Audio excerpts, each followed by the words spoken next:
Good evening, ladies and gentlemen. Please join us for a pledge to our flag. I pledge allegiance to the flag of the United States of America, and to the republic for which it stands, one nation, under God, indivisible, with liberty and justice for all.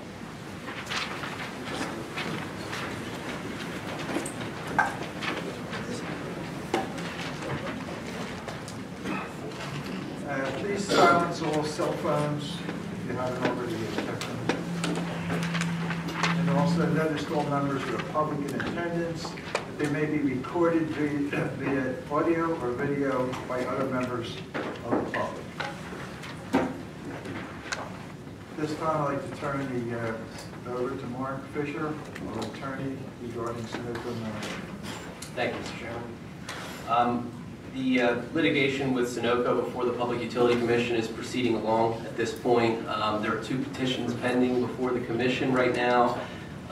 One regarding the injunction that was entered back in October to dissolve that injunction for lack of a better explanation, and the other to modify the schedule in the case. We responded to those two petitions in the first week of December. And they are expected to be decided by the Commission either at their upcoming meeting December 21st or at their first meeting in January of 2018. Other than those petitions, the discovery in the case has been continuing. We've received numerous documents from Sunoco that we're reviewing, and we will be submitting testimony and proceeding to hearings starting in February of 2018 and proceeding along through April. And that's basically the status of the case right now. We're waiting on decisions from the Commission. Thank you. Are there any questions from the audience? Hearing none? Okay. Thank you. There'll be no more questions on Marinero. Thank you, Mr. Chairman. Thank you. Reports for the month of November 2017. Captain Greg Starr. Good evening. For the month of November, calls for service were 1,804. Alarm total was 66, 3 of them being valid. 32 auto accidents. Total miles, patrol miles, was 22,002 miles. Our selective traffic enforcement continued for the month of November with the roads being enforced were Warren Road, Falcon Lane, Grove Road, Spruce Ave, South Concord Road, Taylor Mill Road, Airport Road, Ellis Lane. And the following officers attended training during the months of November: Officer Boyle, Officer Edwards, Officer Jason McGee, Officer Story, Officer Virgilio, Detective Sergeant Sedlak, Sergeant Stody, Officer Corral. That's all I had for the month of November. Thank you, Captain. Andrea Testa, Fire Marshal's report. Good evening. For the month of November, there were a total of 16 inspections. 3 commercial use and occupancy, 1 fire blocking, 2 sprinkler, 3 framing, 1 fire alarm, 4 walkthrough, and 2 fire lines. There were 5 fire calls, 2 automatic fire alarms, 1 house fire, 1 auto accident, and 1 truck fire. I attended 4 meetings, 1 complaint. There were 2 burn complaints, and I gave 2 fire safety programs. Goshen Fire Company had 22 calls for the month, and Westchester Fire Department had 28 calls for the month. Thank you. John Beswick. Good evening. For the month of November, there was a total of 127 permits. There was 1 single-family dwelling, 25 building, 25 electrical, 5 fire protection, 24 HVAC, 13 plumbing, 2 roofing, 12 zoning, and 10 use and occupancies, 7 E&S, and 3 road occupancy permits. The estimated cost of construction was $8,664,056.29, and the permit fees were $88,575.11. Thank you. Thank you, John. Board of Supervisors announcements. Well, this is more of a personal note. I guess this will be on my last meeting as a township supervisor. And I think the 2 things, the most fundamental things I did prior to becoming a supervisor. One was expanding this board from 3 to 5 members. The Taylor was having the meetings in the evening rather than the afternoon. You know, you get a lot more people coming here in the evening. So I think I'm quite pleased with that. I'm not quite ready for retirement, even though my wife said you're retired. I disagree with her, so I'm teaching now. So I'm teaching at Penn State, Temple, no, God, I'm adding places to it. Westchester, Delaware County Community College, and anyways, three, God, I'll be teaching at 3 universities. But otherwise, I have 2 cats at home. I talk to them all the time. I guess my wife says, give an expectation they're going to talk back to me. If they do, I'm going on the road with that. But no, I've really enjoyed my tenure with the Board of Supervisors. And I thank you, gentlemen, for all your assistance during that over the years. We enjoyed you. Thank you.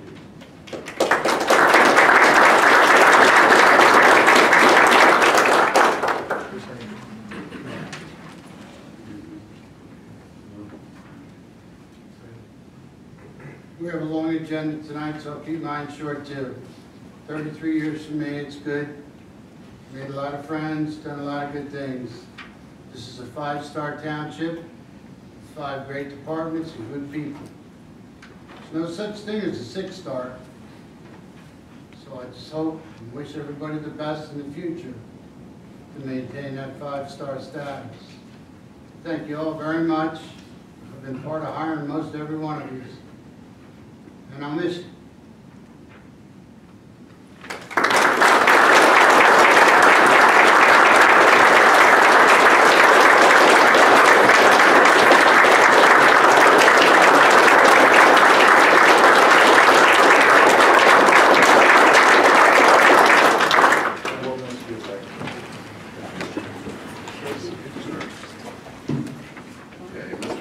On behalf of the residents, business owners, staff, current, previous boards of supervisors, I'd like to present you with a plaque honoring your thanks for your many years of dedicated public service to the residents of West Goshen Township.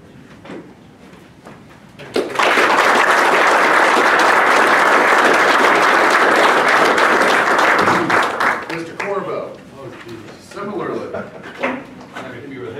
No, just stay there. I'll come down.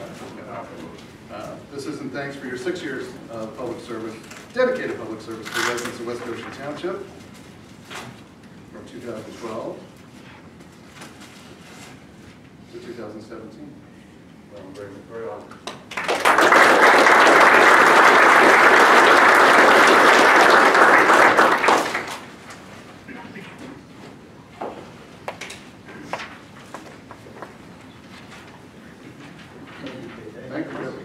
Yes, I have a couple of announcements.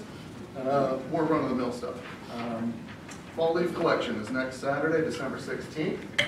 They're going to start early, so please have your leaves at curbside. No plastic bags the night before. I have an announcement per township code. I have to read a letter from Supervisor-elect Robin Stoneberg, dated 12/8/17 to the Board of Supervisors. In regards to township-sponsored insurance plans, please accept this letter as acknowledgement of the requirement under the second-class township code, Article 6, Section 606C1. In accordance with the aforementioned, I am requesting participation in the township's insurance plans effective January 1, 2018. So that will be kept on file. Okay. Oh, lastly, we will be moving. We have 2 changes in the meeting schedule for 2018. The Board of Supervisors meetings will be moving to the 3rd Tuesday of the month, 7 o'clock, same time, and the Planning Commission will be moving to the 2nd Tuesday of the month. I'm doing the advertisement on Friday, our normal yearly advertisement for the following year, so all those dates and commissions and boards advertising will be done Friday to show the schedule for 2018. That's it. Thank you very much. Thank you. Very good. Oh, Dr. Wood.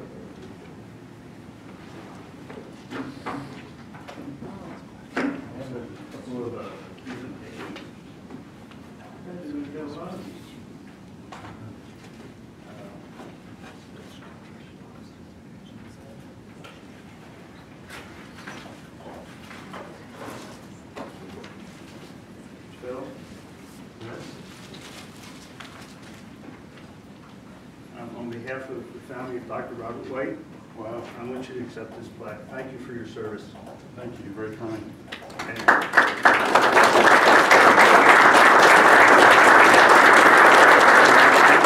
Well, thank you very much. Keep this up, I'm gonna get too tearful to say it. Okay. Yeah, thank you very much.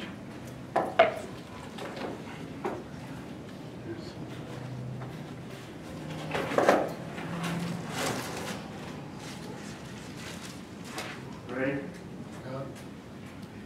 I'm going to miss you, Ray. Thank you. Thank you. On behalf of us, our family, thank you. Your job well done, Ray. Thanks.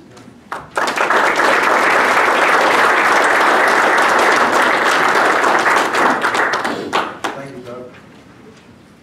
Town engineer stormwater update. Rick? I have nothing this evening, Mr. Chairman. Okay. Zoning officer, Bill? I actually have nothing this evening on Mr. Chairman. Mr. Chairman, I move for approval of the Board of Supervisors minutes of November 8th. Give a second. Any, yes, Margie? Hi, good evening. I just would like to request a couple amendments, please. Township officials, it says Ms. Kristen Camp attended the November 8th meeting, but that was actually Mr. Joseph Bryan, so that needs to be changed. Thank you very much, I appreciate that. You're welcome. Also,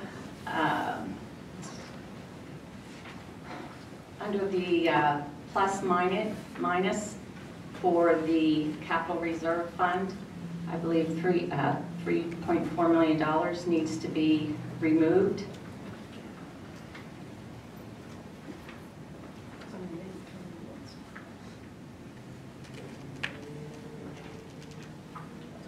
On page 2. No, I understand.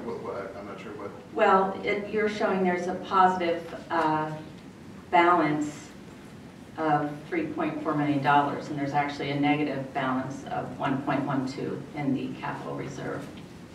No, we have a fund balance of $3.4 million. You have the difference, plus and minus, Well, we still have a fund balance left over at $3.4 million. revenues, Yes. expenditures, and the difference, plus or minus. Capital reserve fund, actually this needs to be changed as well. You put $5.4 million as revenues, Okay. but the revenues are only $884,000.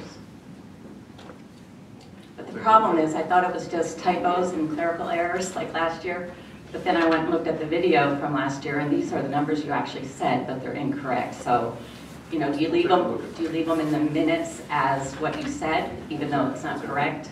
We'll take a look. Okay. I think you would, and then you would correct it in the minutes from today. So I think you would do. That's what was stated in the November 8th meeting, and then today's minutes are reflected. Well, yeah, I think it's, everyone should know that the revenues aren't $5.4 million for the capital reserve fund. That's what the minutes say, but that's inaccurate. And as well, there is a deficit of $1.12 million in that budget. Is that correct, Gene?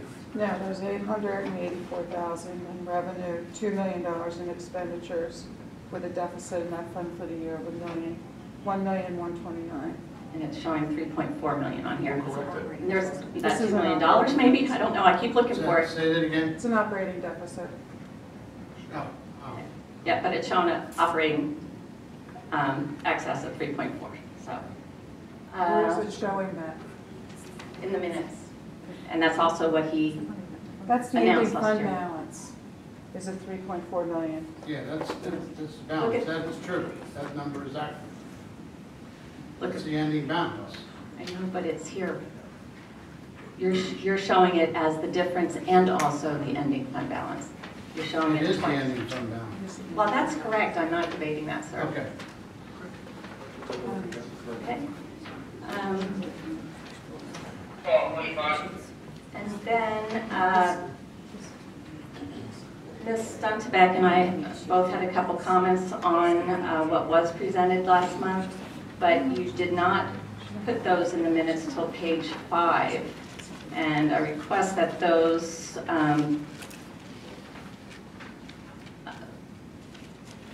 page 5 be moved to page 2 where it belongs.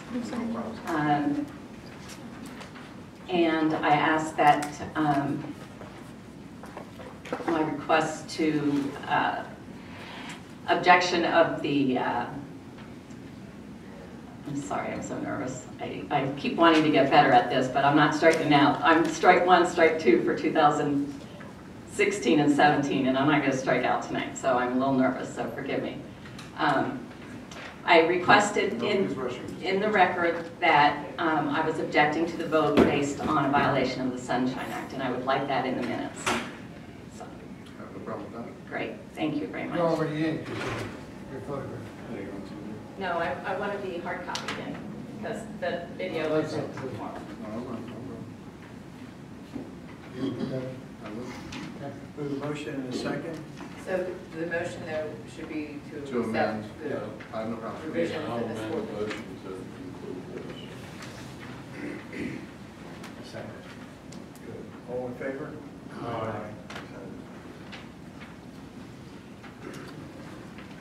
I'd like to move for approval of the treasurer's report dated November 30th for the general fund, source revenue fund, waste and recycling fund, the capital reserve fund, and bills to be paid from those funds. Any questions from the audience? Yes, Margie. Hi, thank you again. Just one quick clarification, because it'll come up during the budget discussion, just regarding the capital reserve fund. On the bottom of page 2, it shows a balanced capital reserve fund of $3.96 million. But when we get to the budget talks, it'll show a projected year-end balance of basically call it 4.85. So my assumption is here that the accounts on page 3, when you add them up, will equal the $4.8 million. So I guess I'm just asking. Answer that question for you? The year-end transfers haven't been done yet, so she's looking at the November numbers. So when the December is done, they'll incorporate all the year-end transfers that go into that account. Yep. So on page 3, where it says like capital reserve, projects investment and park loan, and those are separate accounts. As of the end of November, actual cash balances, but we have not made our year-end transfers yet. But those are separate funds, monies from. No, those are all included in the capital reserve. Okay, including the restricted park. No, the Capital. restricted parks is a separate fund. Okay, great, thank you.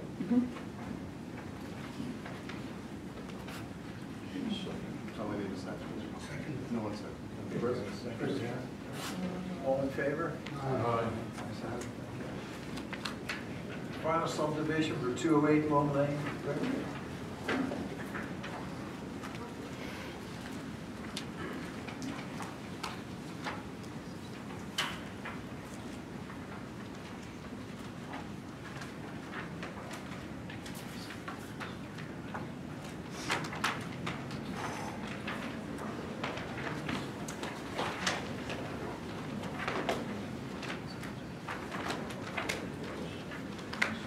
This project is a 2-lot subdivision at 208 Long Lane being here.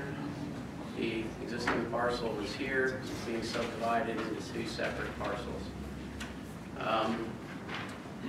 The only thing really unique about this project, there is sufficient area to do the subdivision as required by the zoning ordinance. The only issue we ran into was stormwater, with 2 stormwater facilities here. The ground does not infiltrate, so it's required to use rain gardens for stormwater management here. But the proposed rain gardens do meet the stormwater ordinance for both water quality and water quantity control. There are 2 separate driveways here and here coming into the properties. There are also additional stormwater controls along the driveway with infiltration capacity here. The required frontage is available on Long Lane, so the project meets all of the subdivision land development and zoning ordinance requirements for the subdivision, as well as the stormwater management requirements. And the Planning Commission has recommended the project for approval.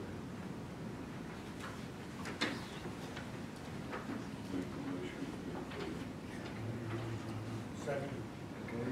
Any questions from the audience? Yes. Having the two driveways there, that was deemed okay at the planning commission? It is, there's adequate site distance, and the separation is adequate, and the distance from the nearest intersection is adequate as well, so yes. We had a motion and a second, all in favor? Thank you. Next is the police contract for the years 2018 through 2022. Casey? Sure. The negotiating committee, which was Pete Purnell and Ed Meekum, has been meeting with the negotiating committee from the Police Officers Association for many months now, and have come up with a final draft of the proposed 5-year contract between the association and the township for calendar years 2018, 19, 20, 21, and 22, so a 5-year contract. The contract calls for 3% increases per year over that term on the base salary. And let me see any other. The list from the Police Officers Association was rather brief. The other item was the officer in charge pay. Whenever a sergeant is either out because of injury, vacation, etc., the next most senior officer would take over the unit and would have to wait 30 days to get a bump in pay. And that officer in charge pay guys 4, 5, 6 contracts at least probably. So they asked it be reduced down to 0 days. So as soon as they take over, because their responsibility starts the day of. The other large change to the contract is a deferred retirement option plan, which sets a 3, 4, or 5-year period in which an officer, once they reach normal retirement, which is 55 years of age and 25 years of service to West Goshen, can opt into a drop plan, which defers their pension. They continue to work for that 3, 4, or 5 years, and then they retire at the end of that period. And it was asked for by the police union, and the negotiating committee decided it was a valid element to offer in the contract. Those are the 3 major elements of the contract. Nothing else was touched except the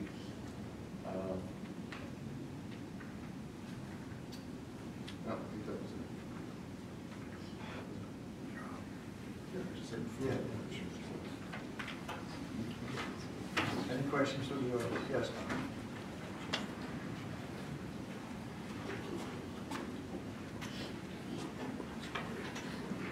I just want to make a simple recommendation regarding this this procedural stuff. We're getting ready to approve a contract before the ordinance regarding this drop program.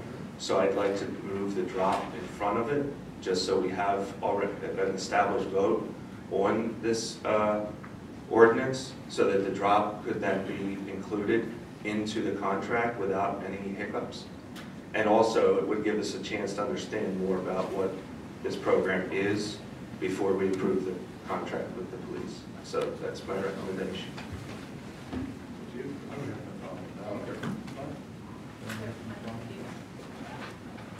So we'll do number 14 before we do 15.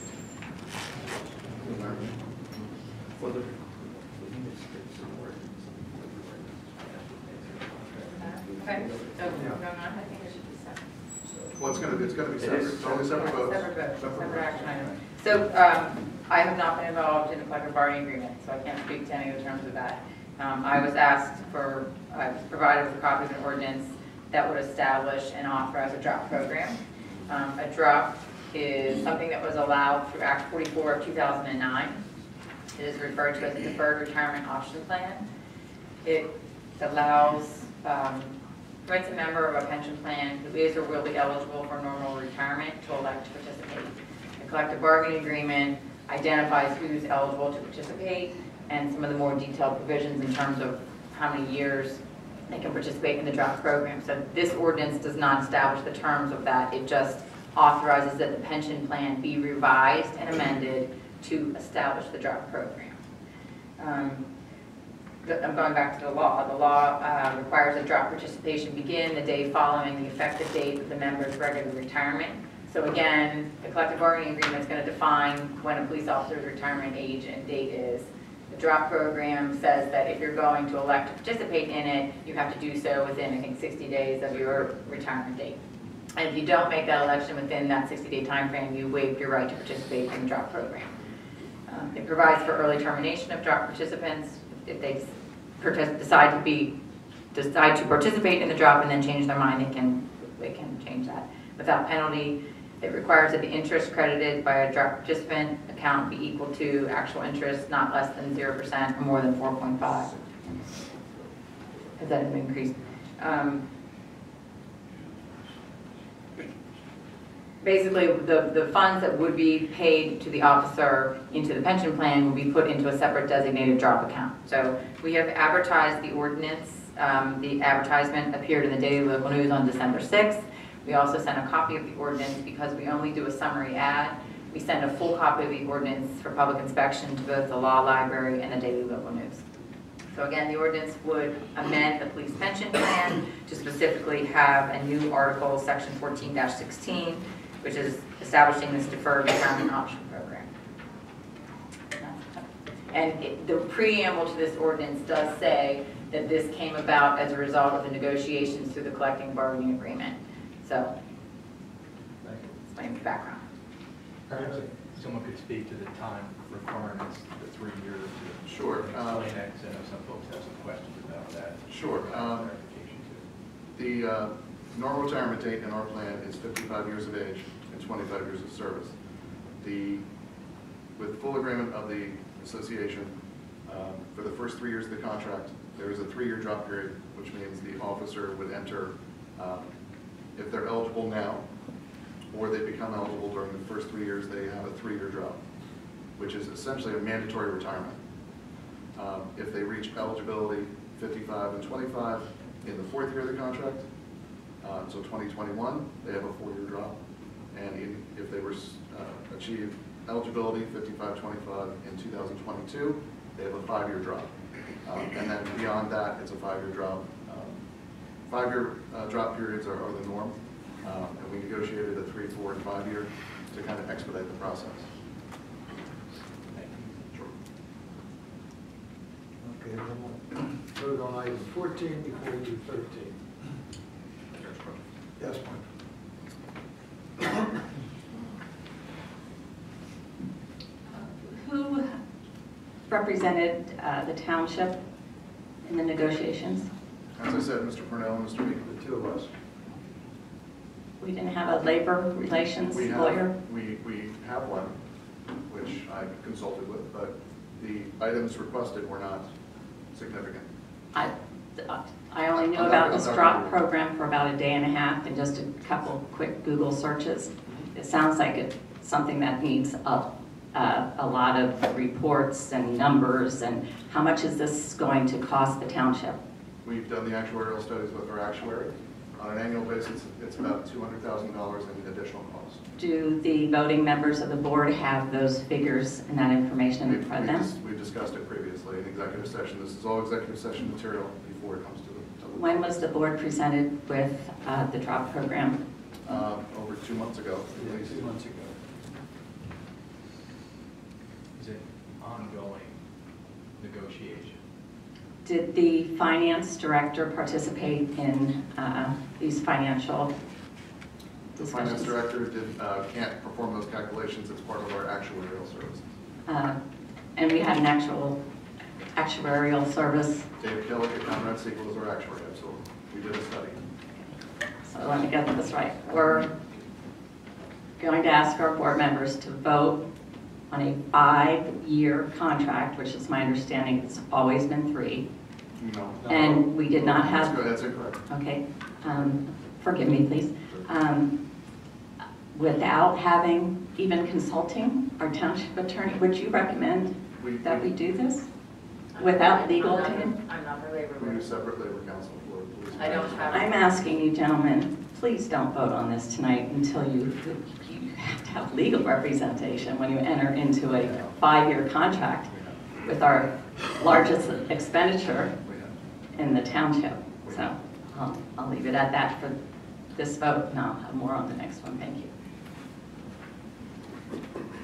Okay, we're on item number 14. Any other questions from the floor? Okay. Make a motion on item 14. Accept it. Okay, got a second?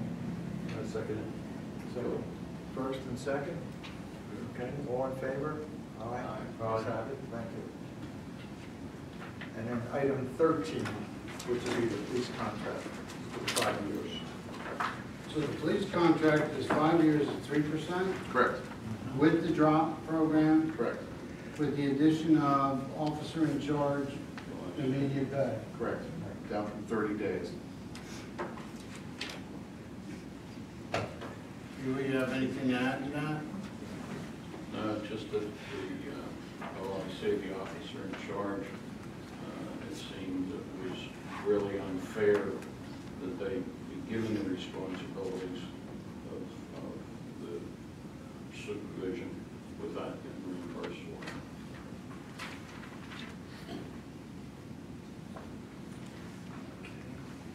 Your motion?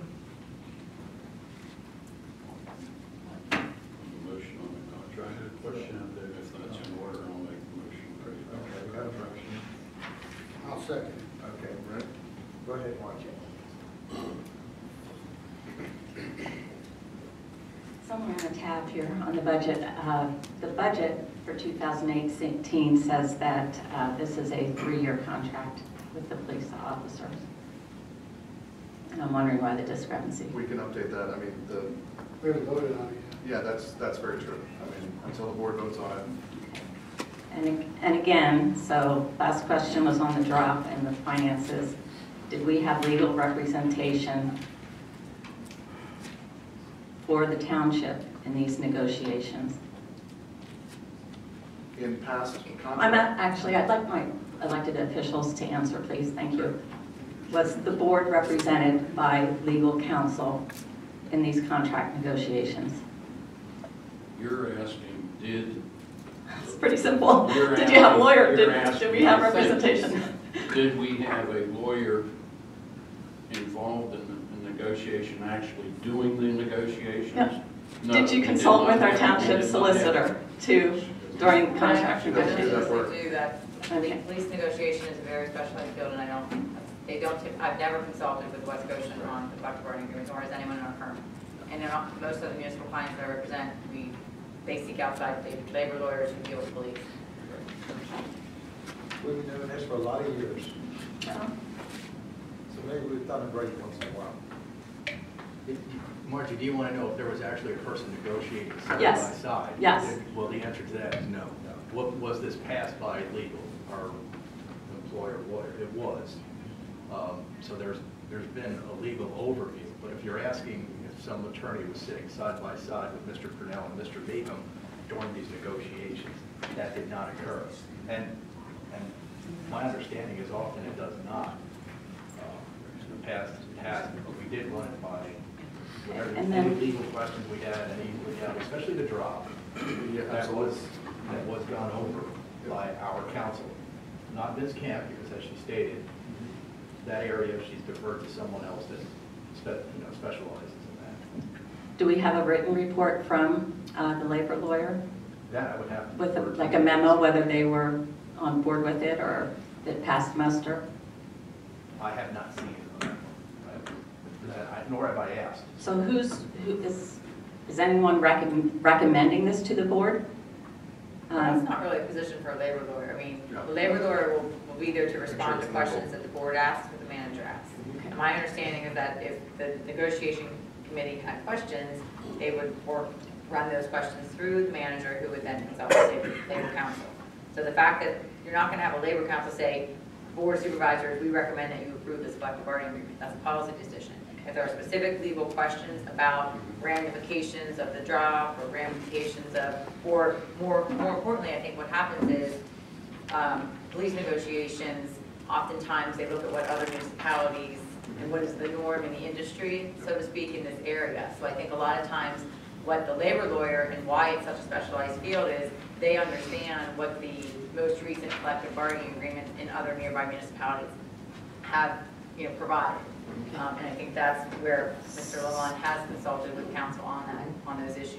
So when they're sitting down at the negotiation table, who else was there on the police officer's side? Let's see, Officer Connor, Detective Bauer, Officer Holman, and Detective Sergeant Sedlakis. Oh, there he is, Detective Sergeant Sedlakis in the back. Okay. The four officers. Did they have an attorney, or who was representing them? They were. They were. So this is purely between the police department And the township. and the township.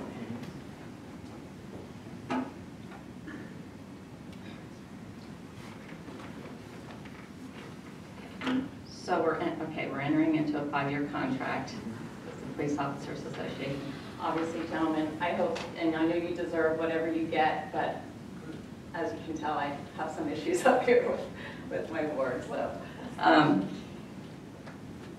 What's the issue?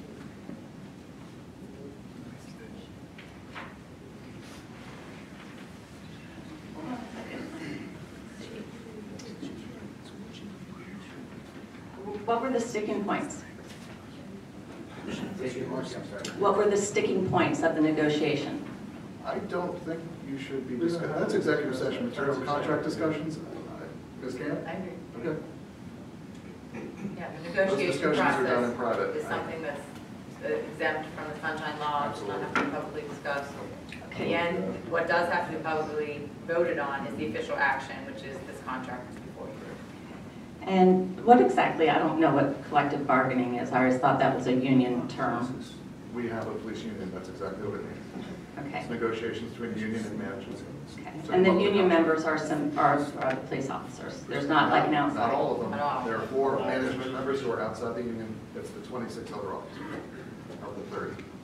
So when the union was formed, Mrs. Ford, that's when they determined who the members of the union were. And that was something that had to be approved through the Labor Control Board at the state level.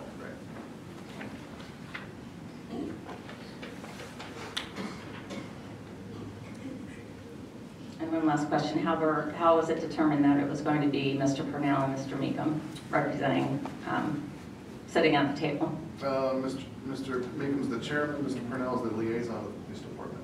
So. Right, great, thank you.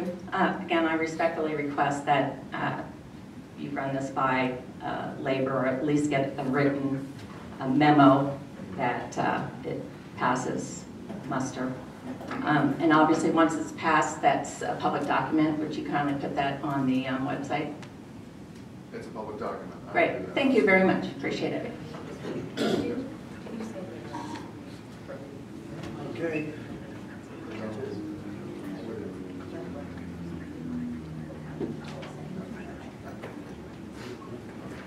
All right.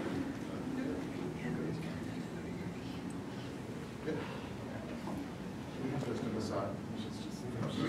Yeah, I have a Hugh, right? A motion and a second. All in favor? Aye. Ayes have it. Thank you. If we could take 5 minutes, I would like to have the 4 members of the Police Association sign the document tonight while they're all here, if that's okay. Sure. So if we want to take a quick recess.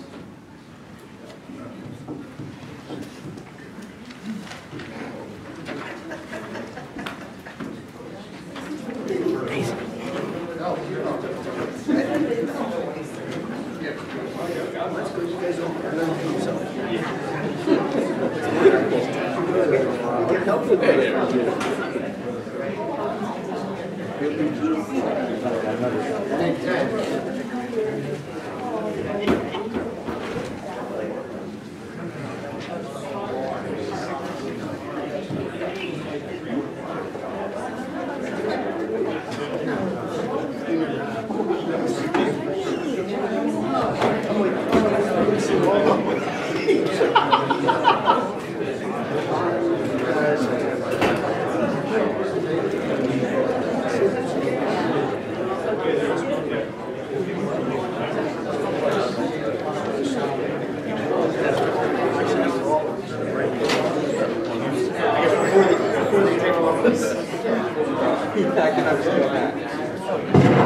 My mother was 92 also.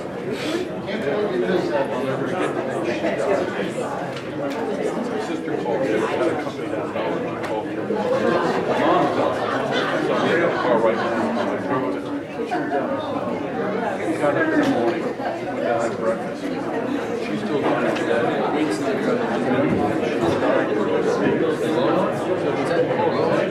Yeah, I'll make it. He was upstairs trying to dress her. My sister said the ambulance service came, she was lying on the floor. She'd roll up the bed while trying to dress her.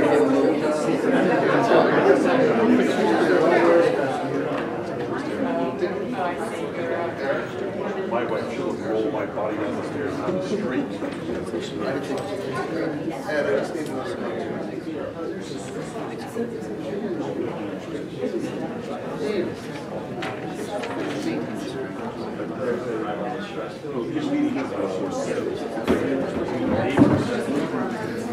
I hear you. There's no clean as gray right now. Yeah, I know.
Excuse me, did anyone lose a bag of candles that was left in the men's room? Today couldn't get more.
I get it, I can't embarrass.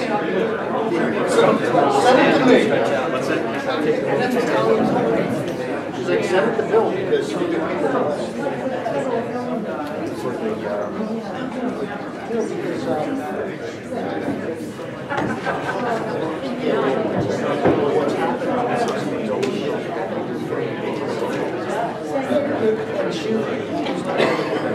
Okay, back to work now.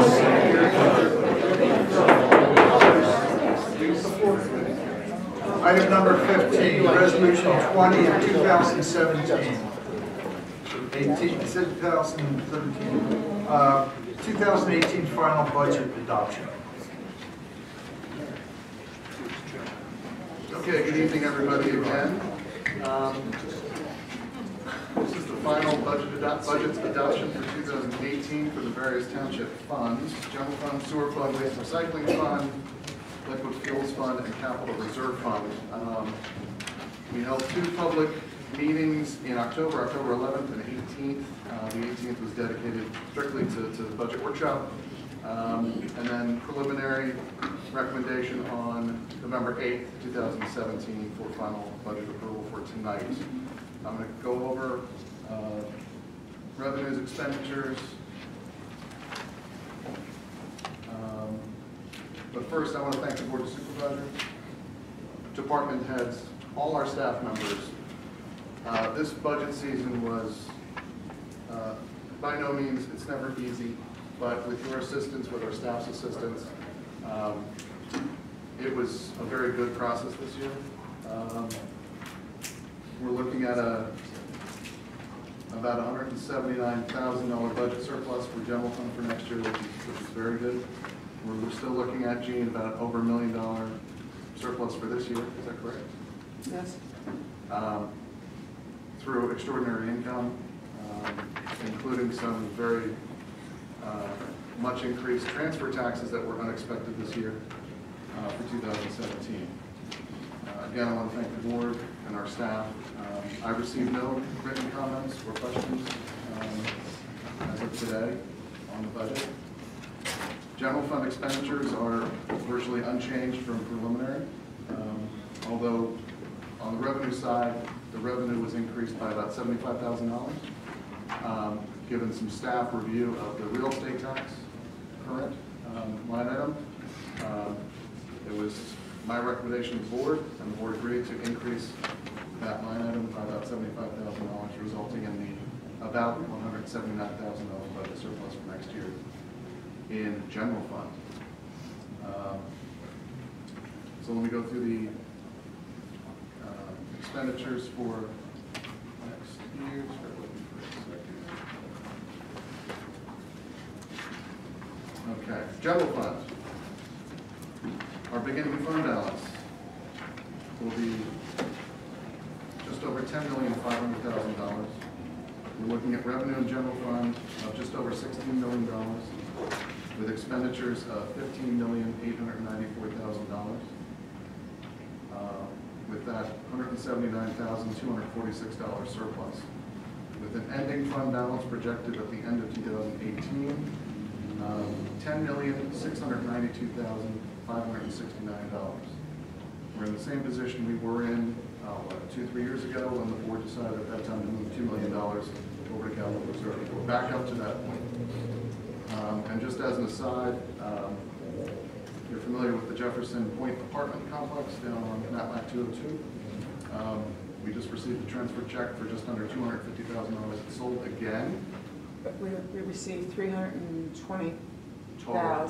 total. Nice. Jefferson Point came in at $256,000, I Nice, believe. okay, so $256,000 in transfer tax alone from that Just- transaction, so a $30+ million transaction. Extraordinary income, we didn't know it was for sale, because we don't know, it's a private transaction, It was so. a deed transfer. Very nice. Oh, yeah, it wasn't a sale, that's correct. So they must have changed some type of corporate ownership or something. But when they do a transfer like that, they owe the transfer tax. The other big revenue this year was Chester County Hospital came in early for their building permit. We thought they were going to be 2018. Came in early this year. So we see that, $1 million surplus for this year with all that extraordinary income. And some projects came in under budget, and we always do our best to constrain costs. So again, the surplus for next year, general fund will be $179,246. Sewer fund, beginning fund balance of $4,769,000 with revenue of $4.7 million, with expenditures of $4,918,000, with an operating deficit of $216,000, with an ending fund balance of $4,500,000. Waste recycling fund, beginning fund balance of $2,304,000, with revenue of $2,235,000, with expenditures of $2,296,000, with an operating deficit of just under $61,000, with an ending fund balance of $2,243,000. Capital reserve fund, beginning fund balance of $4,613,000. I'm sorry, $4,613,000, with revenues of $884,000, expenditures of $2,013,000, with an ending fund balance of $3,483,000. State highway fund, we had a beginning balance of just over $40,000. Revenues for next year will be $717,000. Expenditures of $750,000 only for our road paving project, with an ending fund balance of $7,800. Across all funds, our beginning fund balance for next year for all funds is just over $22 million, with an ending fund balance of just under $21 million for 2018. Resolution 21 is the millage rate stays the same. We have no increases in sewer trash rates for next year. There was no increase in medical insurance again this year. It's our second year in a row, third year in a row. It's actually, are you talking about the medical? Yeah, I'm sorry. 1.85. I'm sorry, 1.85%. But our rate stabilization credit went up, so it's like a net zero. Right, it's a net 0%, right, exactly.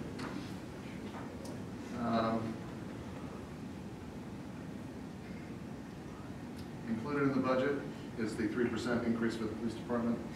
Jen, what did our non-uniforms have been, 2.3%? That's less. Yes, 2.3. And we had budgeted 3 originally, so we're 2.8% for non-uniforms. What else does the board want to hear? Again, there's no change from the preliminary budget.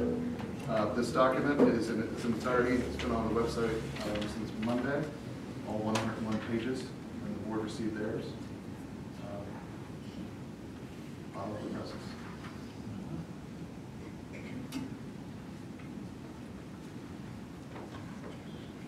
Any questions other than yours?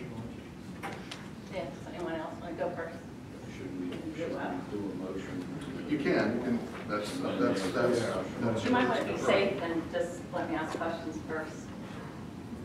one less topic we have to touch in a complaint. Go ahead, you want to make a motion first? Let's do that.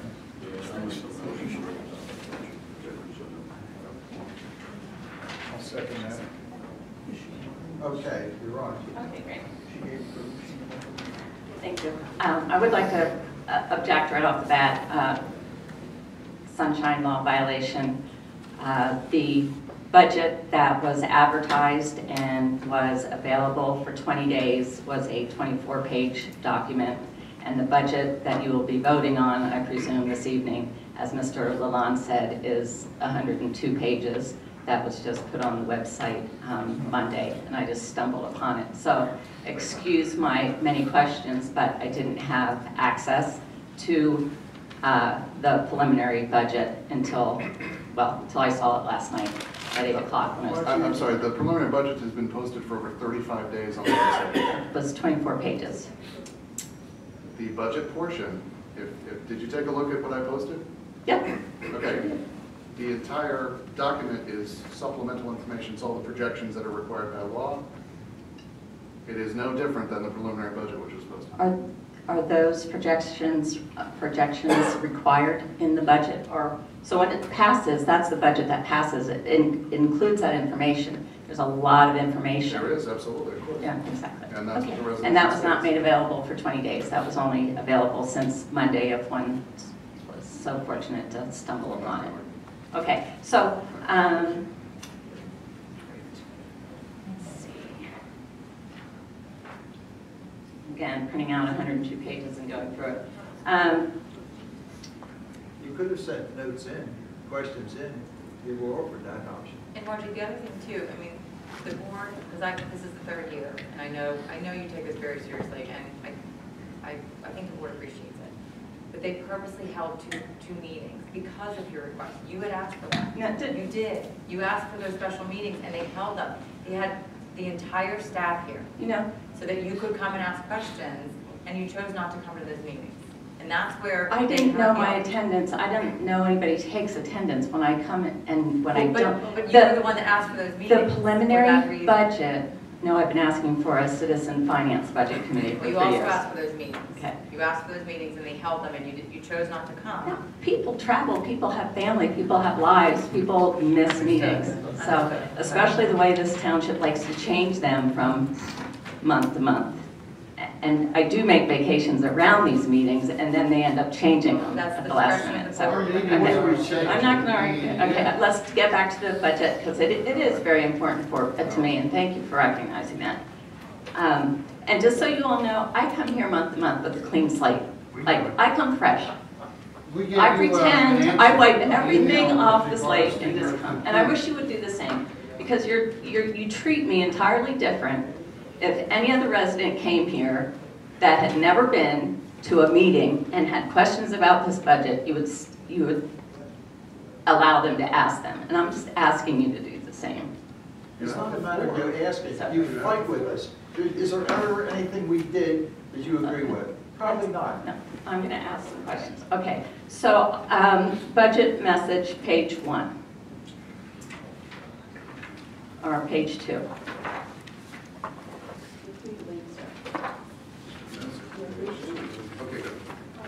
Okay, good. Okay. Excuse me, Mr. Chairman? Yes. Can we please have order in the room? There's a lot of comments that are being directed towards this work right now that are negative in nature, and I'm just asking that everybody please refrain. I can see that, but sometimes people get annoyed when the same things are over and over and don't believe anything that we say. So I can see where they have comments. Well, let's be fair about this. I'm sitting next to people who are making scoffing comments behind this clerk's back. I know she wants to get through this process. She has a legitimate point that the budget is much bigger in the binder. The information, there's more of it, and she's just wanting to ask questions about new information, is what I'm assuming. But I truly believe that this board is trying to do this in the interest of the public, not because she's trying to fight. She just really would like to have the answers. So please accept her sincerity and allow this opportunity to speak without people in the audience making comments behind her back. outside? I have not heard those comments up here. I'm sorry, but there's a lot of sighing going on back here, and that's what I'm very upset about the situation right now. It is not acceptable for people who stand up, who try to ask intelligent questions to get answers, not because of suspicion, but because they need to know. They want to know that's part of the process. And for people to be making comments behind your back or sighing because it's exasperating to them, they can maybe come to these meetings later when they don't want to have to sit through these questions. It's common courtesy. Excuse me. Didn't you say last meeting that you would entertain all questions had to be in writing beforehand? No, that's not, I said, please do if you have any, but we have to allow public comment, that's Oh, what I okay. so. I wanted clarification. Amen. I did send an email, and I asked why there are 29 active employees on the sewer pension plan, and I have not received an answer. There are only 15 to 16 sewer employees in the sewer plant, yet there are 29 active employees in the pension plan. So I did not follow up with any other questions in writing because I never received an answer to that one. So maybe Mr. Lalonde would like to address that one. I'm not answering that tonight, and that wasn't a real budget question, so I have to confer with the staff on Retention isn't part of the budget? that. Ms. Ward, I'm not going to. Go on with what you have here. Okay. Great, thank you, and thanks again in advance for your patience. Page 2, the township manager's announcement says, I am pleased to present a 2018 budget that projects an approximate... Sorry, where are you exactly? Page 2 on your budget message. It's 9 paragraphs long. Please tell me exactly where you are. The third paragraph, Okay. and it's the second sentence. It says, I am pleased to present a 2018 budget that projects an approximate $179,000 surplus. Correct. The board votes on one budget, so the entire budget is actually a deficit of $1.3 million. So I believe that $179,000 surplus should be changed to reflect the actual $1.315170 deficit. There's no difference. Where's our $1.3 million deficit? When you take all 5 funds, you vote on one budget, which includes all 5 funds. You're incorrect. The budget resolution calls out each individual fund. Okay, great. So then you'll vote 5 times? I don't really care. It's one resolution, however. No, we can combine them. It's resolution. All right, then I think you should combine the number because the total deficit is $1.3 million. You're saying there's a surplus and there's a $1.3 I don't think the million. message is officially adopted as part of the budget. I think that's just preliminary. No, I think it. So Margie, what you're talking about is, and I'm sorry, Kristen, you're still talking. I was just saying, I don't think that if she believes there's a mischaracterization in the message, that's not what's actually being adopted. It's the numbers that's being adopted. So one of the things that, I learned doing this is that, for example, the sewer budget, they're separate and autonomous. And yes, we do have to vote on it because we're required to. When you add those all, you're correct. There is a deficit spending. How much control we have over the sewer budget stuff is a little bit different, you understand. So when maybe if we listed the 179,000 surplus as a general fund, would you like that to be more specific? That would be great. So If it says I am pleased to present a 2018 general fund budget. Okay. I mean, that projects an approximate because. Well, we could go on the record to make that clarification today. It's already there though, Chris. It's there, but I see her sentence here. I don't. But we don't vote on this. Right. We vote on the numbers in the 5.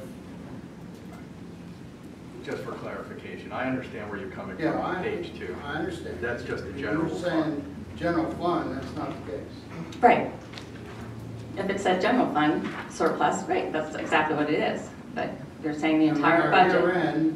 Our year end is $10 million in 10-4.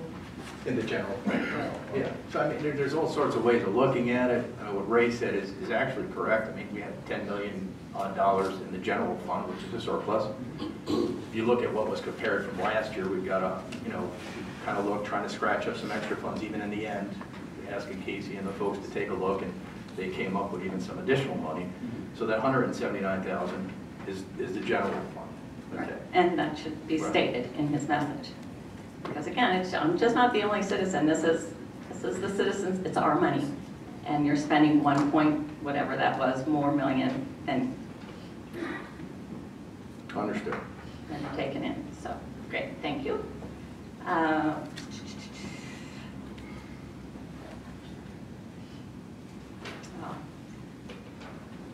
I'm disappointed that on page 6 and 7, which were not part of the original preliminary budget, that was passed. Page 6 and 7 of the numbered budget.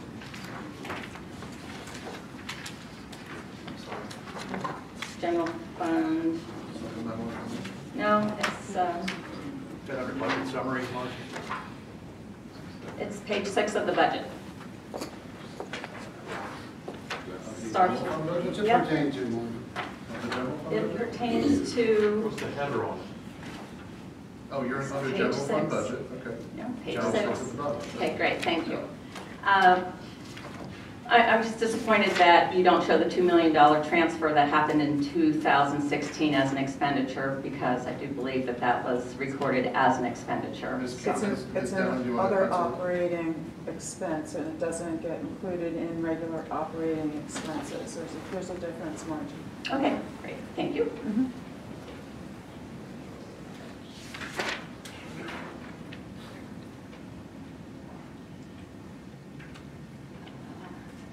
Again, just a notation, pages 6 through 11, 26 and 27, and pages 34 and 35 were not included on the budget that was open for review for 20 days. That was not, those pages were missing from the advertised budget.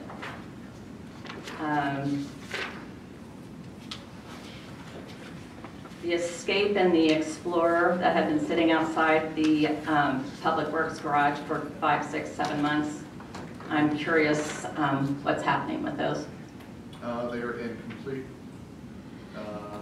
mechanical dysfunction. Mr. Woodward would do it. Yeah, They're not worth anything. The Silver Escape, we're planning on donating to the fire department. To be chopped up for life-saving exercises. And the Red Explorer, it actually costs us more money to put it on the road than it is. Right. So that was getting changed out next year. Right. So whose cars were they previously?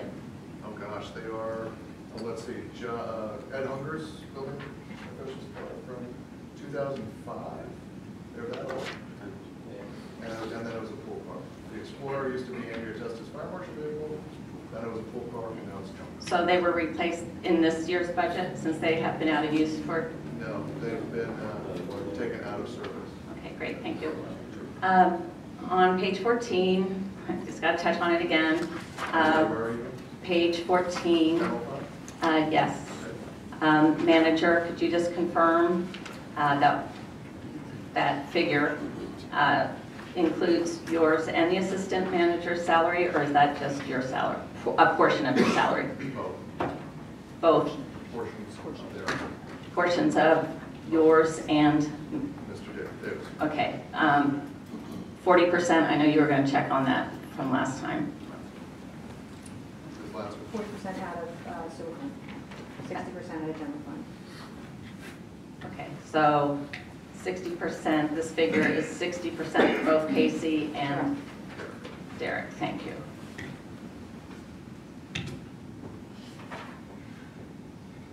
Professional services went from I'm sorry. page 15. If I could ask, give us the page exactly where you're referring. Sure, page 15, under professional services. This year's budget was $4,600, next year is $50,000. That's your pipeline Oh, yeah. safety study, I believe it Emergency is. operations plan that was put in by the board. Which can still be decided upon the board. Yeah, It's still. in the budget Right. because the residents requested it. So we got a price, the larger number in there. Correct. Future board can decide whether they wish to proceed with it. If they do, then the money's there. Correct.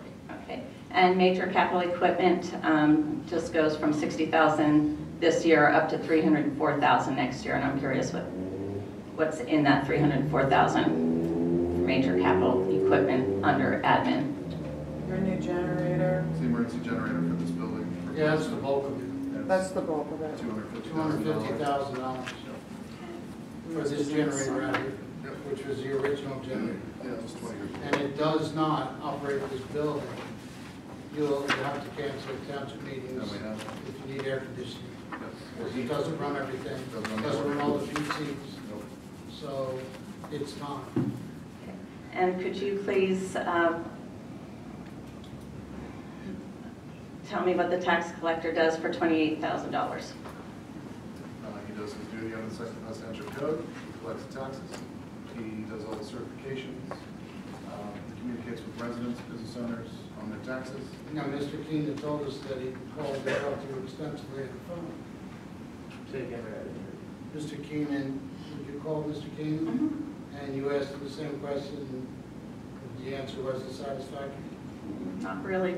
Well, considering all you guys do, and I know what you guys get paid, and I've never seen that man in a meeting and never seen him. He's here several nights a week. He's here on the weekends. I will tell you this, and then I'll tell you this going out the door, that I would find that 6,500 homeowners would find it very, very difficult if they had to call the county.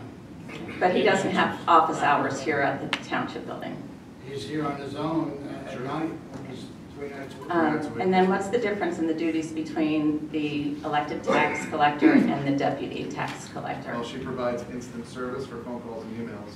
During the day? During the day. So she's available 40 hours a week on site. He does all the certs at night and all the FedEx. He keeps track of all the reassessments. Okay, and on page 16, bonding insurance was 0, and I hope that $5,100 for 2018 is maybe because I caught that last year and pointed out that maybe our tax collector should be bonded. He is bonded for the term, the length of his term, so we only pay it once every 4 years. Okay. And that would be due next year. Because he was just Great, elected. great. So then we all learned that, because we didn't have that answer last year, so that's good. Okay. And then,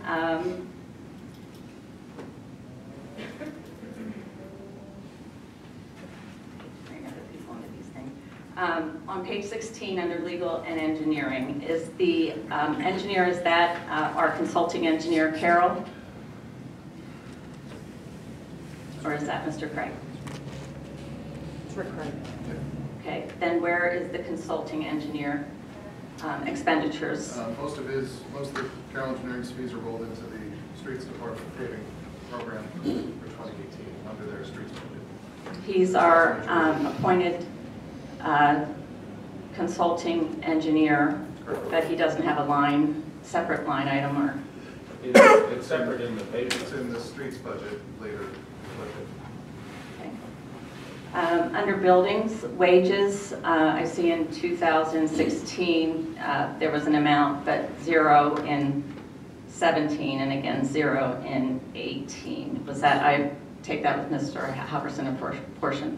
No. No, ma'am. No, that's our facilities manager, Mr. Kakava, and he's been moved under Streets Department, Public Works Department. That's why it's zeroed out. All right, and I'm just curious as to why, though, we're showing expenses for that person that isn't showing that he's getting any wages, like for the $3,000 His for salaries have been moved to the Public Works and Streets Department. his salaries, but not his expenses. Correct. Because they are truly building expenses. Okay.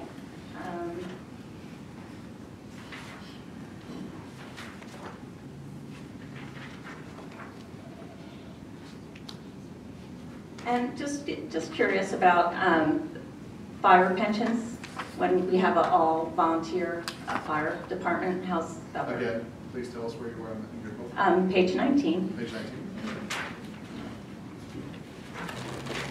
Okay. It's an Act 205 law, Marty, that the pension money from the state can't be directed directly to the volunteer fire companies. has to come to the township, and then we distribute the funds to the volunteer fire companies. So you'll see the revenue and the revenues. Sure. And then you'll see that exact same amount coming out in expenditures. We have 60 days to disperse the money. And my guess is these aren't for the volunteer firefighters that aren't getting. This goes right to the volunteer fire companies. There are no wages paid to the volunteers. But they get pension. I see. No. That's where I'm confused. So it says pension. No. That's what the law That's what the law states. states. That's what it's called. Oh, They I'm have- sorry, Chief. There is. Ms. Testa, Chief of the Paoli Fire Company is here, plus a farmer. Good. Hi. So basically, it's called the Volunteer Firemen's Relief Association. So every fire company has one, and that money is, like Ms. Denham said, it goes to the township, and the township sends it right to the fire companies, and it's a specific fund that we're only required to buy certain things from. So it's fireman's relief, so it's our personal protective equipment, any tools for the fire trucks, medical expense for life insurance, things like that. All right, great, thank you very much. So it's not actually pension? No. No, it's not a pension. But that's- I wish we had a pension. Why doesn't it not? But Margie, it's called the Act 205 pension, so that's where the money's coming from, so that's why we call it that. What they do with the money isn't our responsibility. We call it what it is. Okay. Thank you. Back to the fire hydrants. Do we have a written policy about who has to pay for those and who? I think that was communicated to you already. It's in our township code. I think we responded to you about that question months ago. No private property. The minutes were never corrected. I had a bill from our homeowners association for $109, and for some reason you wrote that I requested payment for $8,000, and I'm not sure where you got that figure. I never had come up with it. Well, it's in the minutes. I remember us refusing Right. paying for private hydrants, but I don't remember a number like that. I don't know Right. if I would have written that. Well, it's in there. Would you kindly change it to Why don't you correct? submit the number that you want it to be? Yeah, okay. And again, I asked how many public fire hydrants there were and how many private. And you were kind enough to supply me with the number of public fire hydrants. The private ones, you said you would not give that information to me. So unfortunately, I went to the Public Works We don't have that website. information. I know, so I went to all the private streets and counted hydrants, and there's like 10 in the township. So out of like over 500 fire hydrants, there's only 10 that I have think you're to. gonna find a lot more than that. Yeah. What do you think, Andrew? How many privates we have? Apartment complexes and all that. Yeah, golf club, everybody. Right. And there's some, in some commercial businesses back in the, like in the back. so Right, it's their own QVC's private got fire. fire hydrants. Right, so there's more than 10, but. Yeah, that's enough. That's why I'm just wondering if we could have like a township code that. It does. It does. We wrote And a what- I letter. supplied that to you, absolutely. That was several Yeah, months it ago. was, Yeah, it's you in the remember, building the code, solicitor. specifically talking about if it's a public street, it's a public fire hydrant. If it's on a private street, it remains a private hydrant. All right. So it's Did- nine, did you- stuff 9. I did get that, Okay. but you're getting that information from the, is that municipality's planning code? No, it's No. in the West The- Coast code. The MPC is about zoning, it has nothing to do with our code. Okay. That Yeah, was it's chapter directly from 32 of the township code, section 32-5B. Okay.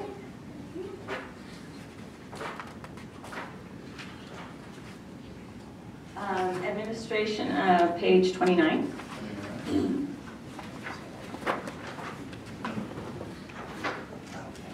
Sewer fund? Sewer fund, administration, manager. Yep. So that figure, again, is divided between you and Mr. Davis at 40%. Right. Okay? And then under treatment plant, who is our laboratory technician? Jeff Howell is correct. Okay, great. So that's no longer Mr. Moffa. Correct. Okay, He is the sewer superintendent. all right. And then that manager is him. Correct. Okay.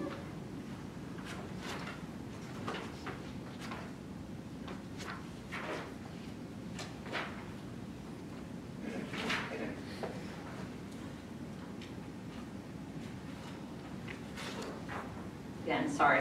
I just had today to 102 pages was a lot, so miss anything.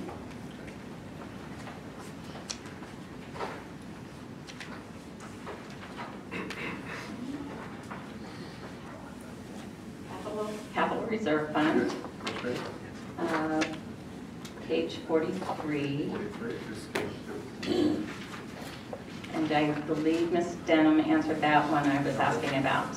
So the transfer from restricted fund parks, that's a separate account. Yes, that restricted money is developers' fees. It's not a budget. Well, and I'm wondering why that's not included in our budget presentation, or why you aren't are approving that fund, because it's like a $300,000 Set by fund. ordinance, set by municipality planning code. And we can't budget They're for it. authorized to have it in their subdivision land development ordinance. So when subdivision land developments come in, that's a fee that's assessed upon them, and that the municipality's planning code requires it to be a segregated account, it's separated, and can only be used. And there's limitations on how many years you have to use it. Correct. And we can't budget It's for it. not part of because- it, you can't, commingle it with other parts of the budget. But who oversees those expenditures? Board of Supervisors. But they don't vote to, okay. All right. When it was adopted, there was it has to be based on a study, and a very detailed study of the park and recreation needs of the community, and it establishes desires of, it sets forth a plan for open space and recreational needs, and then the fee is calculated, there's a study done by a planner to determine what that fee is per dwelling unit or per square foot of commercial space. So there's a very detailed process that goes into calculating what that fee is. Okay. Well, why do we need to transfer it into the capital fund to spend it? Why don't we just spend it right out of that fund? It's not an operating fund. It is a capital fund. It's a capital fund to be used for specified purposes under the statute. Right. But we transfer that money into the capital fund, and that's where we pay for the park. Park equipment, maintenance, absolutely. That's Okay. by statute. I thought our liquid fuel tax state fund. Okay, you're going back to liquid fuels? Page 44, no, page 44. Why do we have such a high amount for road maintenance in our capital reserve fund? $1.76 million next year. $1,076,000. $1,076,000. That's Dave Woodward, that's your growing greener, your basin. I don't have the details with me, but you have a couple of projects going on. Not paving, no, it's your, no, Hammer Hill's done, there was Grubbs Mill. Growing greener, and I don't know what else, I don't have that detail in front of me. Yeah, the Gross Mill culvert's $450 alone. Yeah. I'm curious, that project has been in the past 3 budgets. It has. It keeps going. Just keep rolling. Yeah. Well, I'm just wondering, because I have this issue about not passing a balanced budget, and since the capital reserve fund is a deficit of over $1 million, and The reserve fund comes down. Right. It's supposed to. When we get the budget. That's what it's But- for. It's for capital. We put money in expenditures designated for projects in that, so that it does subtract. Right. When you do the project, you pay for it. could we do a separate line item that shows that that is actually a stormwater project, not a road maintenance project? Because you're saying Those items are broken apart. They're all road projects. Grubbs Mill is a road project. what's that? Basin Road is a, No. The Grubbs Mill project is a road project. okay, where do I find the Basin Road project expenditures? Gene? That right there, it's in that number, there's $450,000 for the Grubbs Mill Road, and there's $626,000 for the growing greener watershed basin retrofit. And I'm asking, can that be a separate line item? You It's can not- rename that whatever you want. It's a catch-all for major projects for Right. streets where. Well, I know that grant was quite contentious, and the grant was submitted, that figure was already in the budget and paid for. So, or it was already budgeted, and here we are 2 years later, and now it seems to me like it's trying to be snuck into this budget. And which project are you talking about? Um, the Growing Greener Grant, Basin Road, Stormwater Project. The board has been, we've done public presentations about it. I don't know how you consider or if he snuck into the. Well, it says road maintenance, a stormwater basin growing greener grant should say. October 18th and the July public meeting we had about the project, everything's been discussed in public. Everything's been discussed in public. If it makes it more comfortable, spread them out individually, that's an option, and I think. But we only have certain numbers we can use in the chart of accounts from the state. So we can just do a capital expense project. Sure. It's there. It's there. It's not. Well, that is a discretionary expense, and I'm wondering if that expenditure really needs to be made. Which one is Well, that's The already basin. been decided upon. It's already This board started. has moved ahead. We've received a grant. We don't get reimbursed for the money spent until we spend it though, right? We receive reimbursement at the end of the project. Right.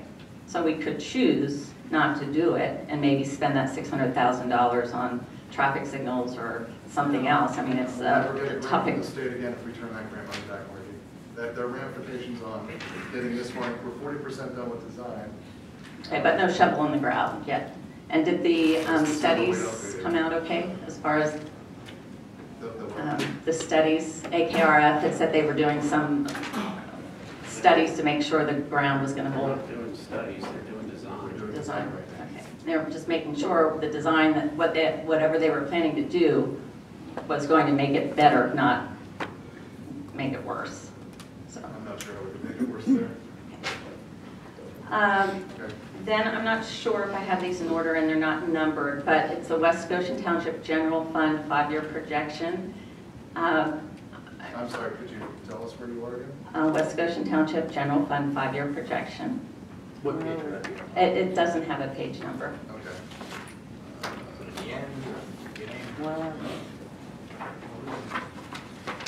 It was at the end, I believe.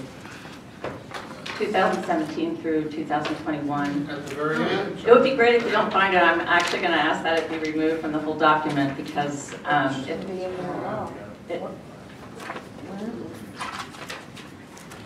projections, 2017 5-year projection. Yeah, where is it? I don't have it. Oh, I don't know. It's 102 pages and the pages aren't numbered, so. It's 7 pages from the end.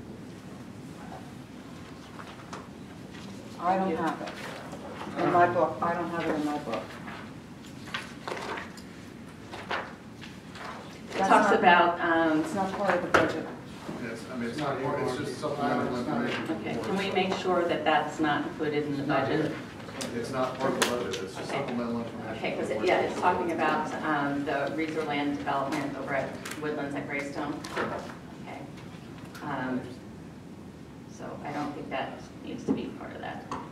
Also, It's not adopted as part of the budget, so it's just supplemental information. all right. It's not even in It says on that same page, 2/3 down, for 2019 forward, stormwater will be a separate fund.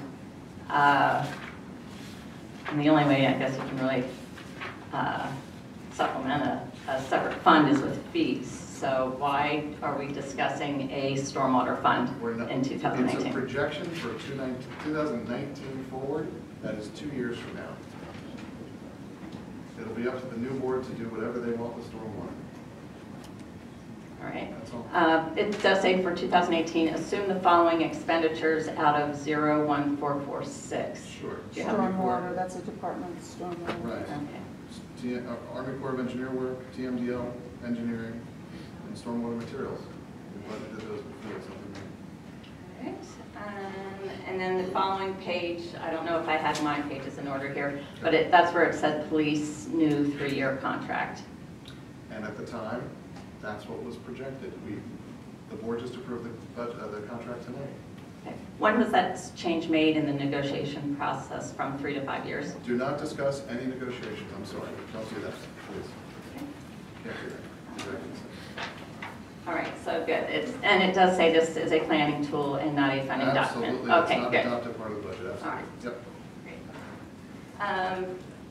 And then you also have some figures, goes from 2000, looks like maybe a 10-year, 2017, projected actual, goes back to 2012. Yep.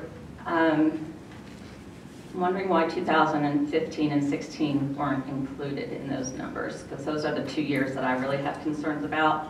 And so I was anxious to see figures for those 2 years, and you included all the years for this year. And we will provide that information to you. Okay. And on the next page as well, 2015 and 16 are missing.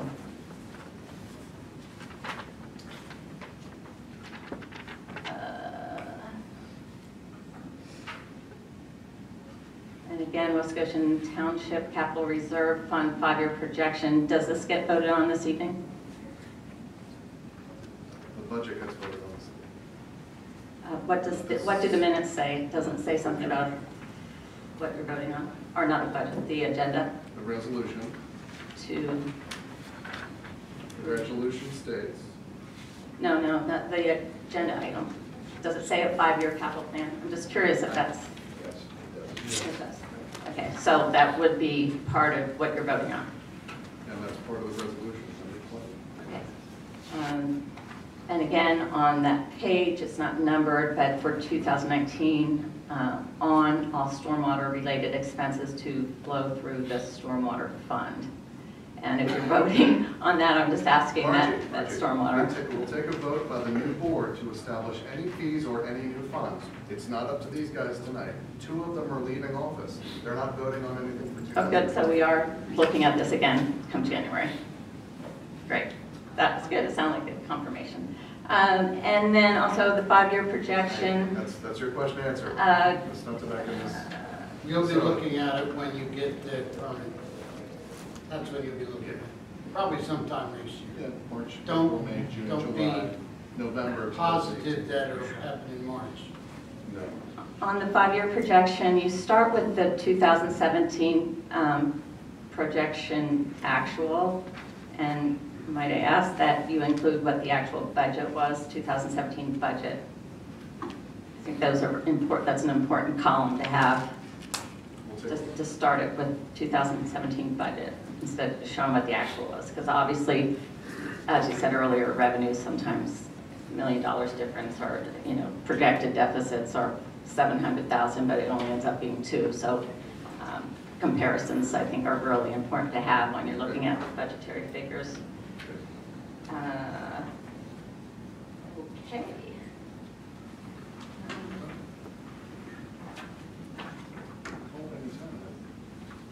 I think that's good. So I would kindly ask that the board not approve this budget tonight because we only had 2 days to look at it. This work, the board has to approve this by the end of the year. They don't have to, but. By law, they have to approve the budget by the end of the year. That's state law. That is, okay, thank you. Thank you for your patience, Mr. Lalonde. May I ask a question or make a suggestion? I've been to some other township meetings, and they have a big clock up there. No, I'm serious. And it sets a time limit. I've been to other township, municipal, county meetings, and they have the budget up there. They have the figures, so all these fine folks can see what we're actually talking about. You limit it. I have presented budgets for Fortune 500 companies, so I understand the process. But they put a clock up there, and they say you're limited to. And Mr. Corbo, before you were so diligent. My question is, how long do you think you have a right to stand up there and pontificate? 24 hours a day, 7 days a week, quite frankly. Wow, we need a clock up here right away. Because that means you're usurping the authority of everybody else in this room. You think you have that right? Yes, I do. I'm not going to get into it, sir. It's just so disappointing. I would just like to say, I know Ms. Camp last night was at the borough meeting. They have a workshop meeting the night before they have the voting session, and I've been asking for that for 6 years. Before you came on board, before it went from 3 to 5 boards for the entirety of this township had 2 meetings a month where you get to sit down and you ask these questions and go through this. So this is on the supervisors who decided to take that workshop session away. So keep that in mind. Thank you. Yes, Brian.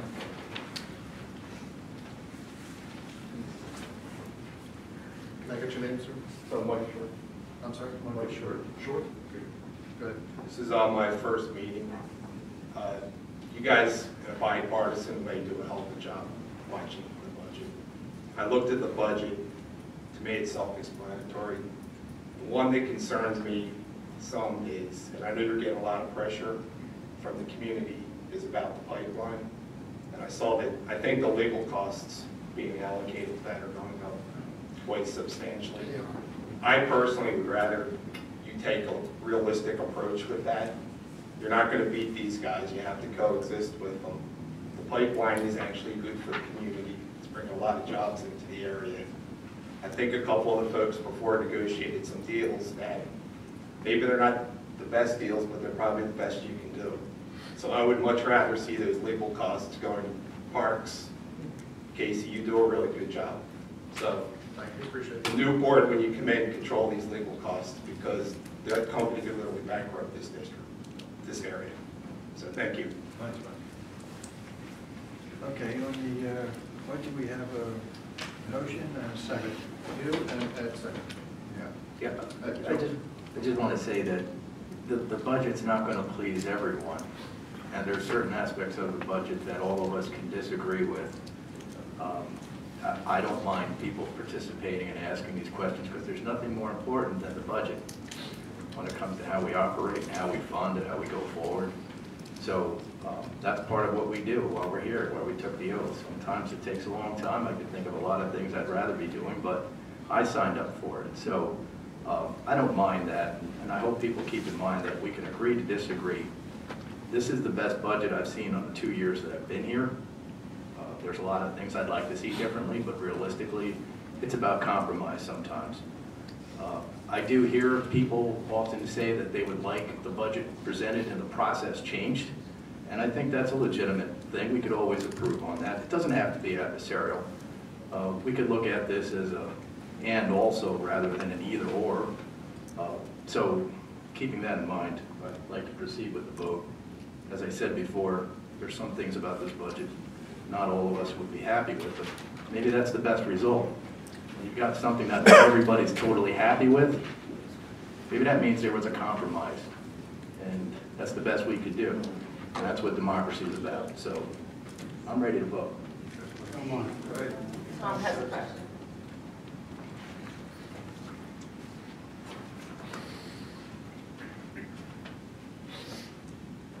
With regards to the budget,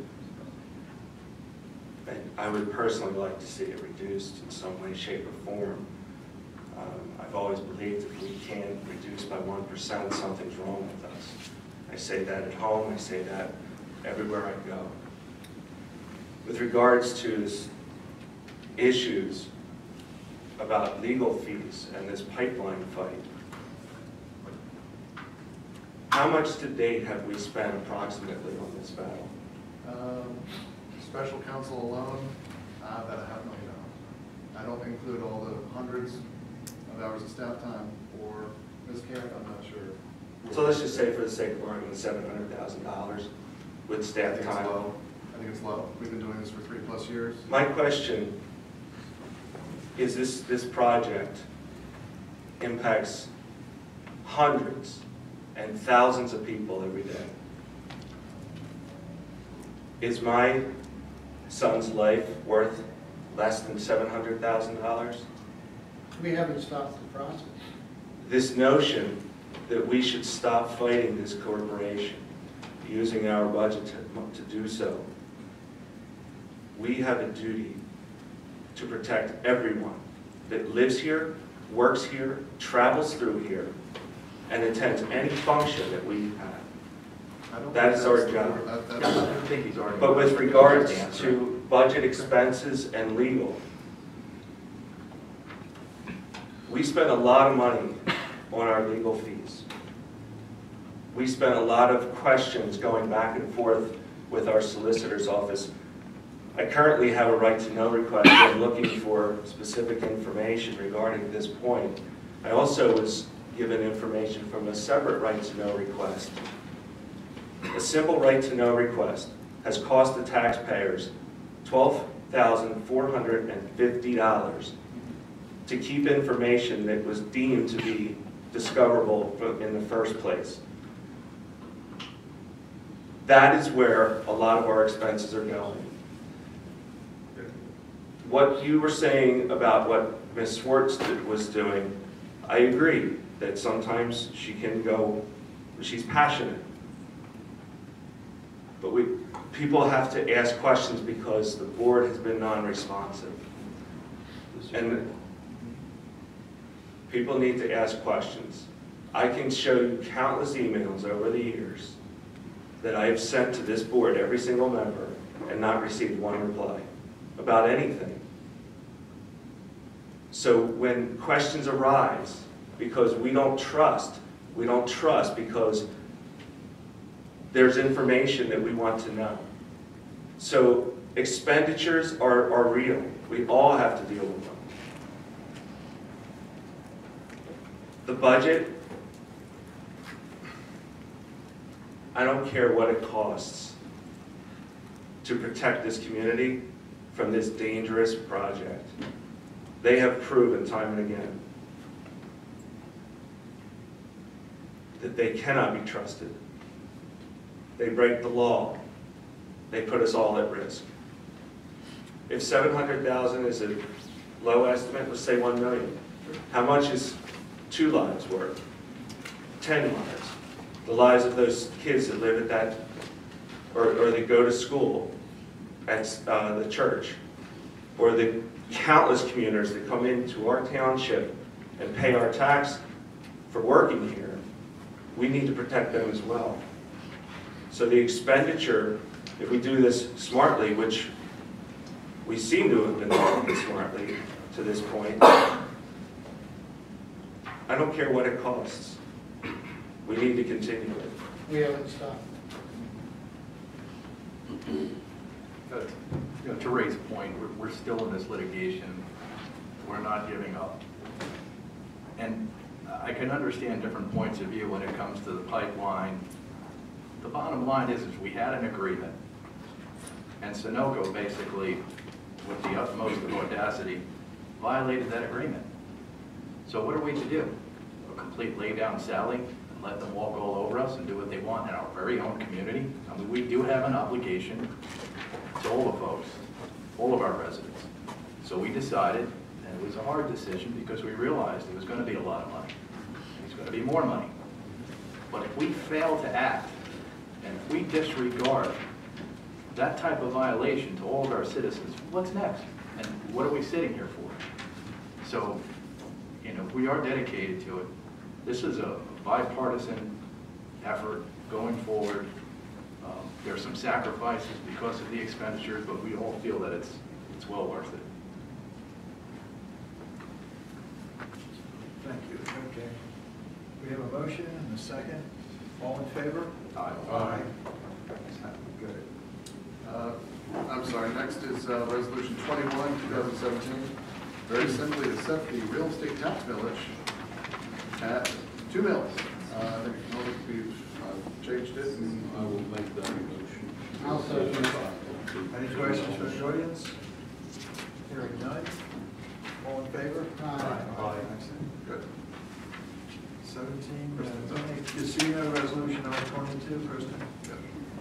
There was another state law passed, it was called Act 42 of 2017. It authorizes the placement of 10 what are characterized as Category 4 casinos within the Commonwealth of Pennsylvania. Category 4 casino is referred to as a mini casino with not less than 300 or more than 750 slot machines and table games. These 10 facilities will be owned and operated by those entities that currently possess a Category 1, 2, or 3 casino license. Under the state law, however, our municipality has the right to pass a resolution to indicate that they are not allowing these mini casinos within the municipality. However, the board must take action on or before December 31st of this year and then send a copy of the resolution that you passed to the PA Gaming Control Board. So PSATs had notified all the municipalities. There's a draft resolution that basically just says that the board has determined that a Category 4 licensed casino is not appropriate in West Goshen Township. And a future board would have the right to rescind this resolution if they wanted to, if you decided at a future time that this was something that was was appropriate for West Goshen Township because it does provide revenue to a host municipality. But this is not a be-all, end-all resolution, and this board is not binding a future board if you wanted to reconsider this. But if this particular board would like to prohibit it until another resolution is passed, that's what this resolution But will we do. have to act now. You have to act now. Yeah. And one other caveat, if a future board does then rescind this resolution, you cannot, at a future time, prohibit them again. So it's one time, and then one time, and it's over. So. I move for approval of resolution 22 prohibiting. Second. Any questions? All in favor? Aye.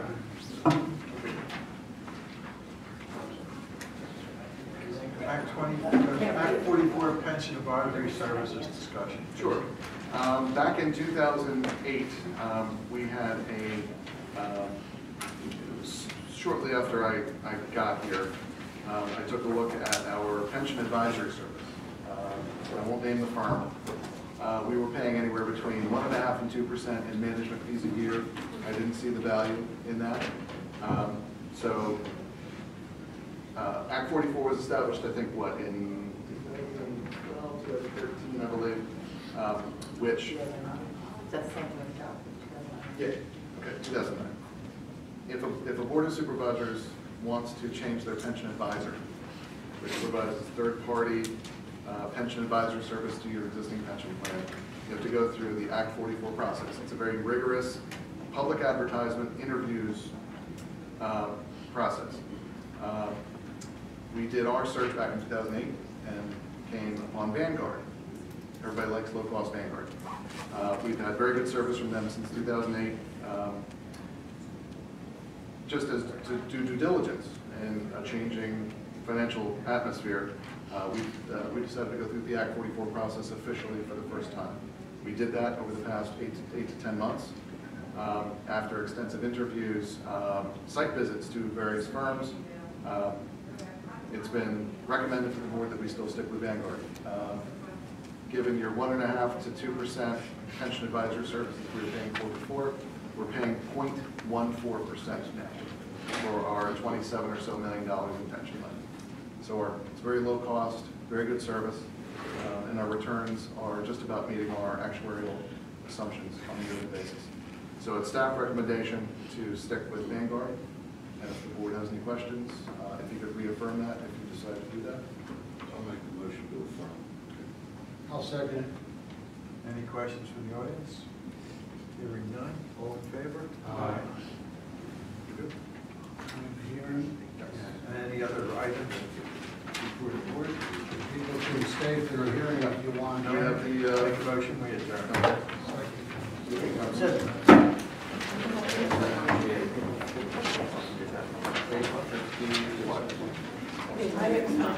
Oh, I'm sorry. Maxine is going to say something. I'm sorry. Okay. Somebody else wanted to? No, I adjourned them out. But We'll I'll just change this up. All right, I'll since change this it is up. the end of the year, and there's new people coming aboard, I've said this before, many people know, I've lived in 2 countries, 7 states, and 11 cities. And I've been active in every one of those. And what I've said before is that I really liked about this board that it was very apparent from the first time I came that this board set aside partisan politics and acted mainly on the question, what is good for the community? What is good for the township? And I really admire this. This did not happen in any of the countries, states, or cities to this extent as it did here. I hope that doesn't change. I see a possible change, and some things have been changed more towards partisan politics. I hope that you reconsider and be more diplomatic and revert to the diplomacy of what is best for the township. I've also praised the board for their patience. I'm not so sure that patience is the word, maybe tolerance to accusations in the form of questions, which I don't believe. If you have a question, ask it as a question. If you have an accusation, I believe that should not be part of the Sunshine Law. It should be in the form of an official complaint or a court case. So ask questions, do not accuse. I'm talking to the public here. And it's just a matter of phrasing a question rather than an accusation. And so good luck to all of you in the next coming year, and thank you for all of your service. You can stay for the hearing, anybody wants to stay. It's not that thrilling sometimes. Internet only car sales.